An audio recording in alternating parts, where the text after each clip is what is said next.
Bank Indonesia mencatat perekonomian Provinsi Jambi masih tumbuh positif di triwulan 3 tahun ini. Berikut laporan Tatik Wijaya.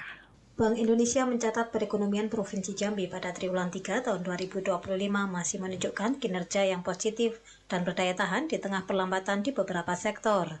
Hal itu disampaikan Kepala Perwakilan Bank Indonesia Provinsi Jambi, Warsono. Menurutnya, aktivitas ekonomi di Jambi secara umum masih tumbuh baik. Faktor pendorong utama pertumbuhan ekonomi Jambi berasal dari sektor pertanian, khususnya perkebunan kelapa sawit.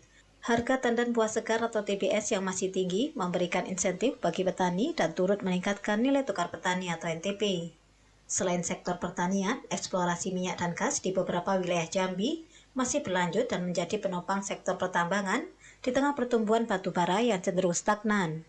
Sementara itu, kinerja ekspor CPO juga menunjukkan peningkatan signifikan, terutama karena tingginya permintaan dari India dan Tiongkok. Meskipun lambat, tapi masih relatif tumbuh baik, tumbuh positif, sehingga bisa kita katakan aktivitas ekonomi masih berjalan dengan baik di Jambi dan memberikan angka yang indikator yang masih menunjukkan geliat ekonomi, sehingga ini perlu kita syukuri bersama. Nah, di Jambi ini faktor pendorong yang utama adalah dari sisi pertanian. Tadi ini terkonfirmasi juga dengan harga tandan buah segar yang masih tinggi, sehingga meski demikian, Warsono menyebutkan bahwa pertumbuhan ekonomi pada triwulan 3 tahun ini tertahan oleh kontraksi di sektor konstruksi. Hal itu dipengaruhi karena telah selesainya proyek tol dan beberapa proyek besar lainnya, sehingga terjadi kontraksi sebesar 7,6%. Hal ini juga tercermin dari penjualan semen yang turun 7,44%.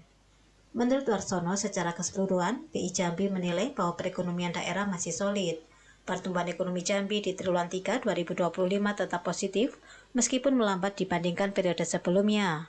Untuk tahun 2025, Bank Indonesia memperkirakan pertumbuhan ekonomi Jambi berada di kisaran 4,05% hingga 4,85%. Tatik Wijaya melaporkan RRI Terus Mendara untuk Indonesia.